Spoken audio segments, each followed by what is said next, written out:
que la región metropolitana era de más de un 20%, situación que también se registró en otras dos regiones, una situación que refleja este aumento de la pandemia, como ha indicado el Ministerio de Salud. Por eso queremos conversar con Gabriel Cavada, bioestadístico y académico de la Escuela de Medicina de la Universidad Finisterra. ¿Qué tal? ¿Cómo está? Buenos días.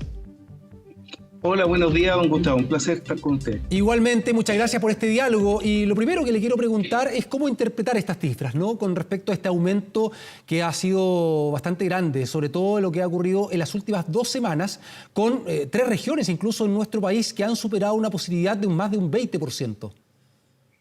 Mire, efectivamente, tal como usted señala, ya la epidemia en general se monitorea de lunes a lunes y la razón es porque el primer caso notificado el 3 de marzo del 2020 fue día lunes. Dicho esto, el lunes antepasado teníamos un crecimiento pandémico de un 25% por semana. Claro. O sea, el lunes antepasado, disculpe, se había registrado un aumento de un 25% por semana, y el lunes que recién pasó, este aumento se había incrementado al 35%.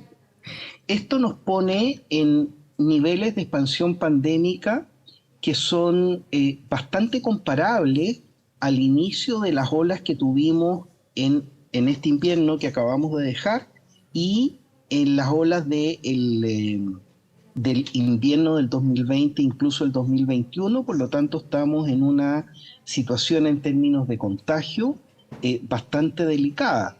Positividades del 15% están lejos de lo que recomienda la Organización Mundial de la Salud, que cree que las cosas están bajo control cuando estas positividades son menores al 5%. En este contexto, no sería raro que esta otra semana viéramos pic de contagio del orden de los 10.000, 12.000 casos, y en un escenario ya muy sensible, muy aciago, hasta 15.000. ¿Qué hay de bueno en todo esto? Es que por ahora las cifras de ocupación de las camas complejas son las más bajas de la pandemia.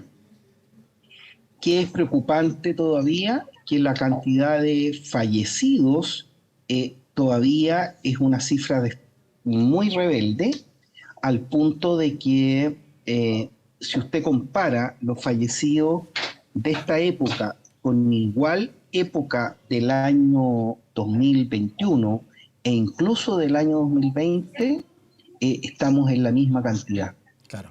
O sea, comparando, lo digo por época del año, por semana epidemiológica, estamos iguales que las 2 últimas primaveras. Claro, ¿y cómo entender cuál es la respuesta, conclusiones que se sacan respecto a estas cifras? Y lo que usted también ahí lo señalaba, de hecho, el hecho de no tener una alta cifra de hospitalizados, ¿no? Y además en unidad de cuidados intensivos, es decir, pacientes graves. Ayer eso mismo lo destacaban desde el Ministerio de Salud, desde el jefe de epidemiología lo destacaba. ¿Cómo entender finalmente eso? Mire, lo de la cifra UCI se puede entender porque tenemos afortunadamente una porción bastante importante de la población vacunada. Perfecto. Y como usted sabe, digamos, las vacunas, los esquemas de vacuna que teníamos hasta antes de estas bivalentes tenían como un propósito fundamental prevenir enfermedades graves y muertes eventualmente. Sin embargo, durante el año 2020, por ejemplo, se encontró un fenómeno de que la mayoría de las personas no fallecían en el sistema hospitalario, sino que cuando accedían a las atenciones de urgencia venían en tales condiciones de salud que en realidad no había esfuerzo médico posible por salvarla, y por lo tanto esta gente moría en su casa, digamos, sin recibir atención médica compleja. Claro. Con perspectivas terapéuticas. Ojo, que en estos tiempos puede estar pasando lo mismo, porque de otra forma no es explicable que estén bajando las camas, el uso de camas UCI, y por la por cantidad otro de lado, fallecidos, ¿no? la la cifra de fallecidos siga siendo tan rebelde. Claro. Eso es lo que nos puede preocupar, nos puede dejar en alerta, ¿no? En una situación de alarma a propósito de lo que usted señalaba, porque por un lado se puede destacar eso, ¿no? Que efectivamente la unidad de cuidados intensivos no hay un colapso, ¿no? De esa área, que hay una cantidad de críticas disponibles, ¿no? Aceptables, pero la cantidad de fallecidos es lo que también nos puede alarmar, ¿no? Efectivamente, probablemente hay, hay dos cosas, digamos, que nos mantienen en un track de pensamiento. Una, que efectivamente estamos bastante lejos de estresar el sistema de salud complejo. Pero por otro lado, tenemos la carga social más grave de seguir cargando con demasiados fallecidos. O sea, si usted mira la cantidad de fallecidos semanales, para ponerlo en un ejemplo, ¿Mm? es como que si se nos cayera un avión de pasajeros domésticos todas las semanas. O sea, ese es el nivel de la tragedia. Exacto. Eh, ¿Mm? ¿Cuál es la respuesta que puede existir respecto a este aumento, ¿no? Bien considerable de casos día a día, de nuevos casos de COVID? ¿Tiene que ver con la modificación que hubo respecto a las medidas sanitarias dispuestas acá en nuestro país? Mire, muy probablemente, ¿ah? Eh, en términos personales, yo le sugeriría a la gente de que siguiera usando su mascarilla en sitios de aglomeración no ventilada, por ejemplo, colas en atenciones bancarias, ese tipo de trámite, y fundamentalmente en el transporte público. Sería muy interesante.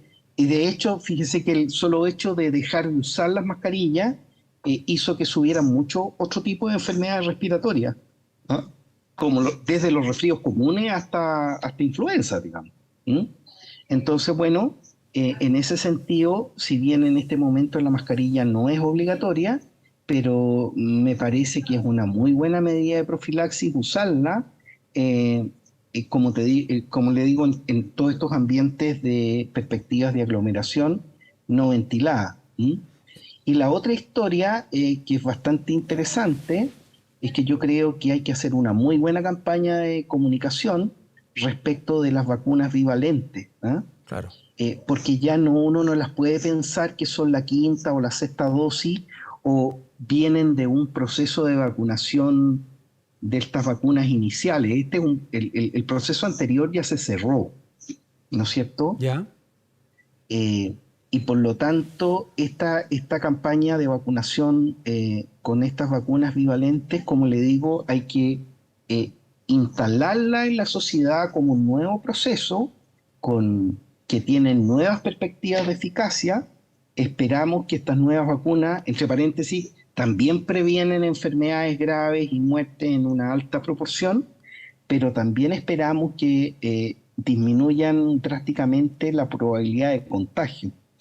Y eso hay que decirlo, y ahí hasta ahora he visto poca difusión de parte del Ministerio de Salud. Perfecto, sí, recordemos que esta semana comenzó la campaña de vacunación, ¿no? De las personas mayores de 80 años de edad con esta fórmula bivalente, ¿no? Con esta vacuna anual. Pero claro, es interesante lo que usted señala, no es como que yo dijera, por ejemplo, ¿sabes qué? Yo tengo todas las dosis de vacuna, entonces quizás no es necesario que cuando llegue mi periodo en el que yo tenga vacunación, de acuerdo al rango etario, de acuerdo a mi edad, voy a prescindir de ella, ¿no? O sea, es como un desde nuevamente, ¿no? En un nuevo periodo va como comenzar de cero y comienza también esta vacunación para todas las personas, ¿no? Eso es lo que usted quiere destacar. Exactamente. Son vacunas que tienen mucho mayor información vírica y genética, ¿no es cierto? Han absorbido las últimas cepas Ómicron, que son las más contagiosas. Por supuesto que tienen la información del virus original, pero tienen una mayor capacidad de protección. Por eso, digamos, han dejado atrás, por decirlo así, estos esquemas de vacunación que tuvimos a algunos meses. Y de ahí la necesidad de que esto se plantee como una nueva etapa de prevención de la enfermedad. Perfecto. Respecto a lo que usted estaba comentando anteriormente, ¿le parece que fue un error, ¿no?, el hecho de permitir que no se use la mascarilla, el cubreboca, por ejemplo, en el transporte público, en lugares cerrados? ¿O en ese momento estaba el escenario para tomar esa decisión? Mire, probablemente haya sido una decisión arriesgada, ¿ah? Más allá de juzgarla como un error o no, ¿Ya? pero visto los resultados actuales, eh, era un riesgo que no era necesario correr, ¿ah? Esto está muy influido generalmente porque nos comparamos con Europa y todas estas cosas, pero resulta que el hemisferio norte nos lleva 6 meses de adelanto, ¿no? Claro. Y si usted mira, por ejemplo, la realidad de contagios en Alemania en este momento, eh, están en una curva de crecimiento. Entonces no le quepa duda que entrando el invierno de este otro año vamos a tener de nuevo un brote importante si es que nosotros no tomamos en nuestras manos este último esfuerzo de responsabilidad de hacer de nuevo una muy fuerte campaña de vacunación, ¿no es cierto? Y la profilaxis personal que no hemos abandonado, pero respecto a lo que usted señala del uso de mascarilla, fíjese que en el metro, por ejemplo, ¿Ya? habitualmente yo uso el metro. Hasta hace unas 3 semanas atrás uno veía que el 90% de los pasajeros usábamos mascarilla en el metro. Exacto, o sea, Hoy día, hoy día esa cifra ha bajado mucho. Claro, sí, le iba a hacer el mismo comentario. O sea, días después de la autorización de no usar mascarilla en transporte público, bueno, en rigor en todos los lugares, salvo los servicios de hospitales, los servicios de salud, creo que también, considero lo mismo que usted, un alto porcentaje de gente que seguía ocupando la mascarilla. Pero después, como que vino quizás el relajo total y dice, ya estamos bien, no me pasó nada, listo, me la saco, no la uso más. Claro. Y hay que tener cuidado, ¿ah? Hay grupos pequeños de personas, pero habitualmente tienen mucha difusión, sobre todo en redes sociales, que siempre se han opuesto, digamos, a las medidas restrictivas e incluso a las vacunas, pero cuando se relajó o se dispensó el uso de las mascarillas, esta gente se aprovechó de decir de que había sido un triunfo de ellos. No. Al revés. Lo que estamos hablando, exactamente, Claro. en la medida de que uno pueda seguir autocuidándose, de asumir estas medidas de profilaxis, ¿no es cierto? Esta cuestión va a funcionar bastante mejor. Estoy de acuerdo. Entonces, en ese sentido, la sugerencia sigue siendo que en las perspectivas de aglomeración la gente use su mascarilla y por otro lado es que use la instancia de vacunación de modo tal que volvamos a tener un gran porcentaje de la población vacunada y podamos ir ya frenando, digamos, estos contagios, porque estamos claros que después de casi 3 años de pandemia estamos todos muy cansados de todo esto, pero tenemos que salir. Miren, una alegoría, digamos. Probablemente el fin de la pandemia está medianamente cerca, pero yo nunca he visto que un corredor, un atleta que está punteando una carrera y ve la meta, deje de correr. O sea, uno descansa una vez que tiene la situación superada, no antes. Clarísimo, exacto. Muy bien. Gabriel Cavada, bioestadístico y académico de la Escuela de Medicina de la Universidad de Finisterre, le queremos agradecer por este diálogo, por este contacto. Un placer, Gustavo, cuando se lo ofrezca. Muchas gracias, que esté muy bien. Hasta luego. Vamos